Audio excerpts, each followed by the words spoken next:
This is a question that comes up often, and in fact, there's a few questions today that all relate to the same kind of topic, so I'm going to bundle them all together and answer them all together. Can governments launch a 51% network attack? Vasilis asks, governments have an unlimited supply of money. They can print an unlimited amount, and in theory, they can purchase an almost unlimited amount of mining equipment. Since they also have access to free unlimited power, why can they not acquire the majority of the network hash rate and launch a 51% attack to harm the Bitcoin network? They could even bribe all the major pool mining players, distributing all block rewards to them according to the hash rate percentage, to discourage them from further mining. So what are your thoughts of that? If governments start to feel that Bitcoin is a threat to them and make a collaborative decision, let's say in a G20 summit, what's stopping them from succeeding? What are your thoughts? Well, first of all, I don't believe in this general idea that governments have their shit together, are organized enough, and even enough to collaborate on a global basis to do anything meaningful other than press conferences. You know, if the G20 could get its act together and figure out how to collaborate, maybe they could solve some more serious problems like, I don't know, climate change, the global rise of fascism, war and diplomacy, you know, things like that, for example. Poverty, hey. But they can't. Very rarely do governments collaborate on a global scale. Now, what if governments really got it in for Bitcoin and decided they were going to spend a lot of money in order to launch some kind of 51% stack? First of all, you have to understand that what can be done with a 51% attack is limited effectively to a short-term denial of service attack against Bitcoin, which would lead to immediate countermeasures, would cost an enormous amount of money, and ultimately would most likely prove that you can't disrupt Bitcoin that way only by spending a lot of money. So governments don't want to spend a lot of money to prove you can't disrupt Bitcoin for very long. That's the most counterproductive thing they could do. It would actually produce enormously positive marketing for Bitcoin, because if they failed in this 51% attack, eventually failed in this 51% attack, it would prove that Bitcoin is resilient. So it's unlikely that anyone's going to try and attack the Bitcoin chain in such an expensive way, when there are cheaper and more effective ways to attack it through law and propaganda and various other things that we're seeing already. So let's go and look at this question in a bit more detail. Governments have an unlimited supply of money. Yes, but if they use an unlimited supply of money, that money loses its value. It's called inflation. So not really. And in theory, they can purchase with fiat an almost unlimited amount of mining equipment. Again, in theory, yes. In practice, no. And part of the reason is that in practice, that involves collaborating with chip manufacturers who already have all of their capacity booked. They would have to kick out some other private buyer in order to replace their orders with government orders. That gets noticed, or build their own silicon fabrication plant, which, you know, if they did, maybe they would actually produce something valuable rather than just mining equipment to disrupt Bitcoin. So first of all, it's difficult to buy all of the mining equipment. This is one of the hidden benefits of ASIC mining. It's that you actually need equipment. That equipment is manufactured in some of the more expensive fabrication facilities, you know, 7 nanometer and below facilities nowadays. And those facilities are working 24 hours a day and booked months or sometimes even years in advance with orders, because there aren't that many of them. So it's difficult to acquire this hardware in secret. You could bribe the miners, but first you'd have to find them, and you'd have to persuade them that your bribe, in order to do a very risky 51% attack, is better than the alternative, which is to simply continue mining honestly and earning fees and block rewards that way. And that's always a challenge, because just continuing to mine honestly and earning fees and rewards has a very high probabilistically determined level of success. You know that with a certain amount of hash rate, you're going to succeed in finding blocks at a certain percentage of the total. And as a result, you have a fairly regular income stream in the future if you already have the mining equipment. Whereas if you take this bribe from this government to do an attack on the network, yes, if the attack succeeds, you get the mining rewards, but who knows if it's going to succeed. So they need to bribe you a lot more. Let's think about it from a point of economics.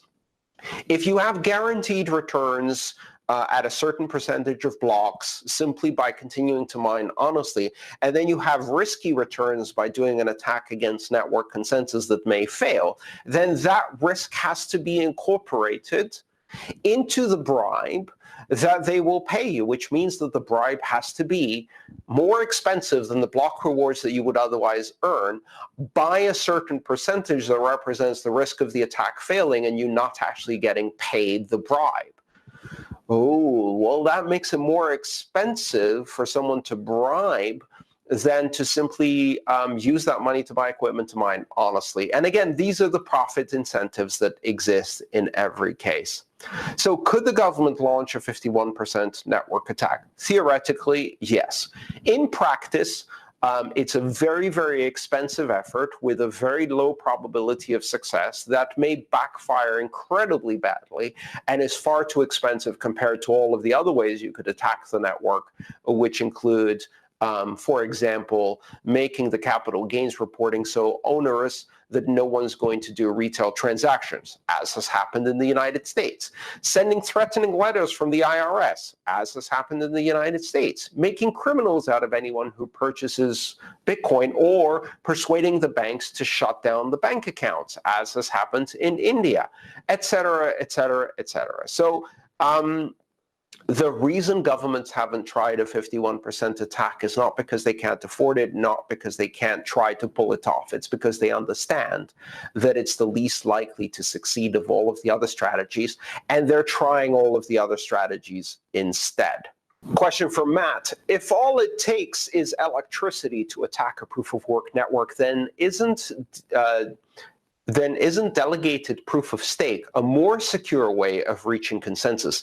If delegated proof of stake is about game theory, and using EOS as an example, you would need to bribe 15 out of 21 elected block producers. Those block producers would then lose their reputation and position as block producers. Not going to happen, in my opinion. What is your opinion?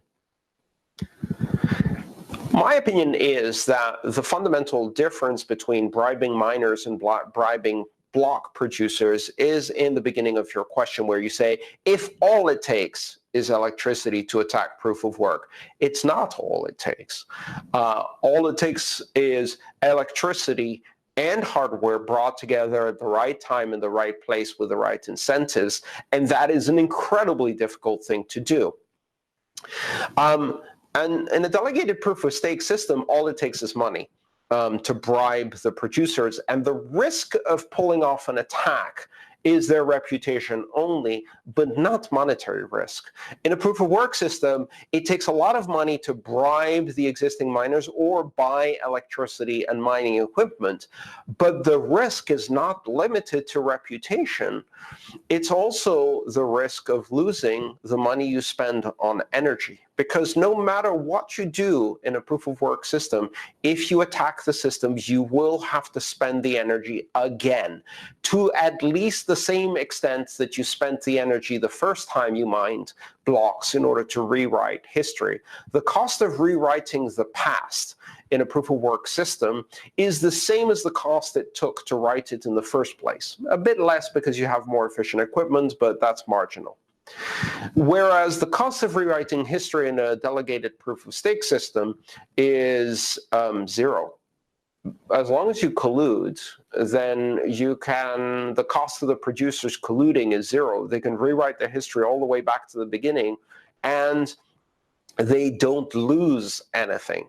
So proof of work, you still have to provide work, and that work is validated by other producers. Now you can change these parameters a bit. You can use checkpointing and other techniques to limit what the block producers can do in a network like this. You can punish them in a more severe way for trying to rewrite history further back. But the bottom line is that proof of work produces a different quality of immutability than proof of stake systems. That doesn't mean the proof of stake systems are not useful. But in fact, if you look at the game theory, EOS block producers have been attacked with their reputation and their lobbying and various other techniques. And a lot of proof of stake systems use what they call proof of proof. One example of that is Veriblock, where essentially what they do is they checkpoint their proof of stake system into Bitcoin in order to protect against essentially rewriting attacks and consensus attacks against weaker chains. So proof of work and proof of stake are not entirely equivalent. You can argue that one is better for one type of application than the other. Sure, go ahead. But they're not equivalent, and you can't just simply substitute one for the other. I think there's a good place for both of them, and they can solve different problems. And actually, in fact, I think they work best when used together.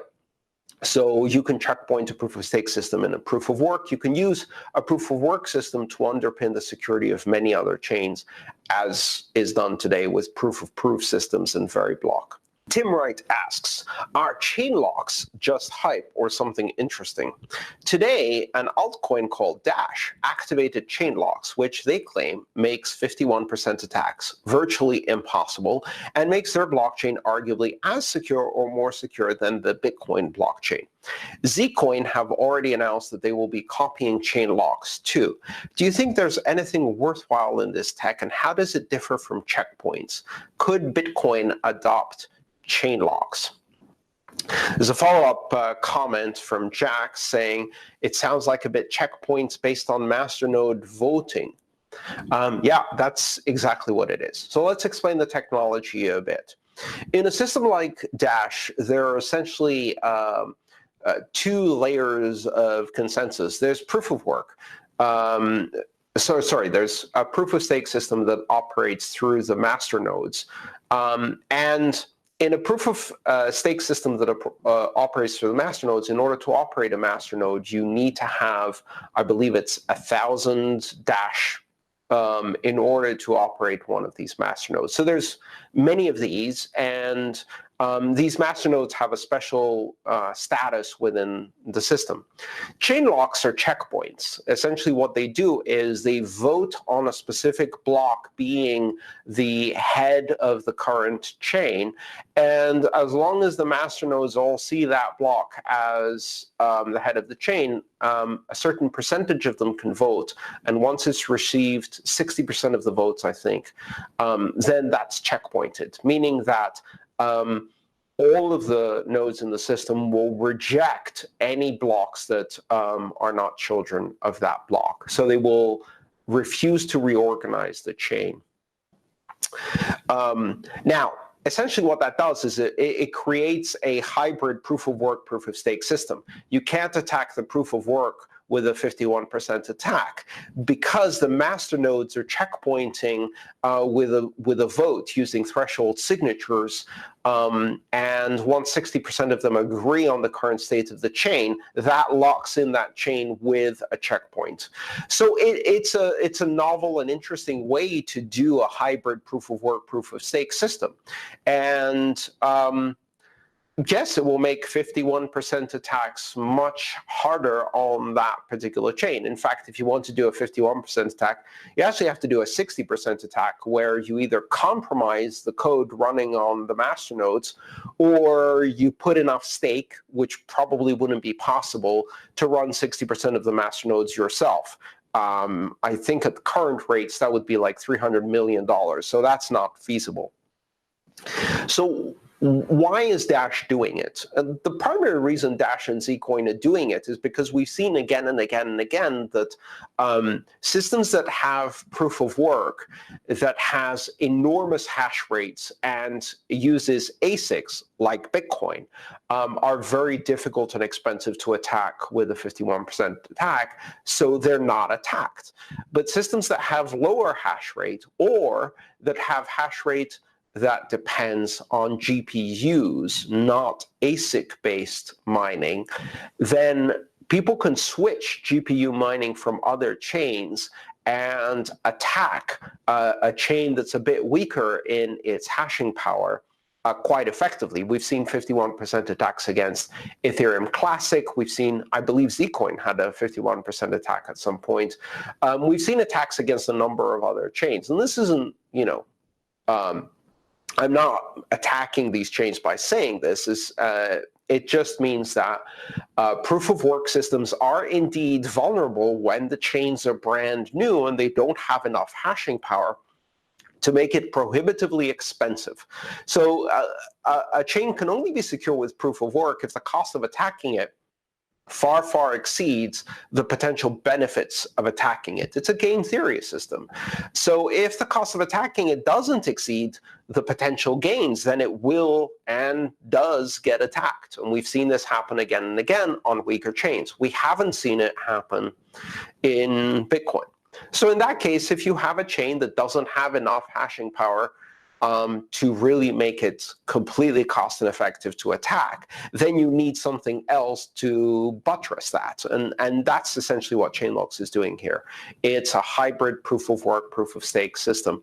And it's a smart way of doing it, because instead of having a proof-of-stake system on its own, which is vulnerable to historical immutability attacks, or a proof-of-work system that without enough hash power is vulnerable to 51% attacks, by combining them, you have a system that defends better against 51% attacks than proof-of-work and defends better against historical immutability attacks than proof-of-stake. A good solution for a system like Dash. Could Bitcoin adopt chain locks? No. And the reason, at least not in its current iteration, the reason is that chain locks basically require some kind of Sybil-proof system of nodes. Sybil-proof meaning that they cannot be Sybil attacked, they cannot be faked. And the only way to prevent Sybil attacks, the only two ways we know today, are proof of work, meaning that you put work behind each node that's participating in consensus, or proof of stake, which means you have to put money up behind each node that's participating in consensus. So in order for Bitcoin to adopt chain locks, it would have to have some kind of proof of stake system.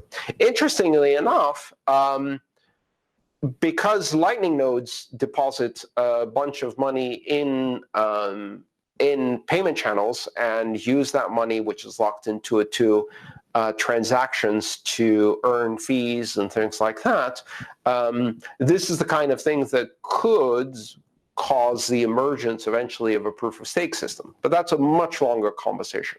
So what are chain locks? Are they just hype or something interesting? There's something interesting for chains that don't have enough hash rate to defend against to defend against 51% attacks. They're not really that interesting for Bitcoin, primarily because Bitcoin doesn't need them. It has enough hash rate to defend against 51% attacks. Some of the articles I read about this were very, very waffly, and they claimed that 51% attacks are a kind of fatal weakness of proof-of-work chains, and that in fact, once miners get 51%, they can do anything they want, including validate invalid transactions and invalidate valid transactions. Not true. There's a lot of misconceptions about how proof-of-work actually works in these articles. So be careful when you read that. Don't always take it for granted. Some of the facts are wrong. But an interesting solution from Dash, nevertheless.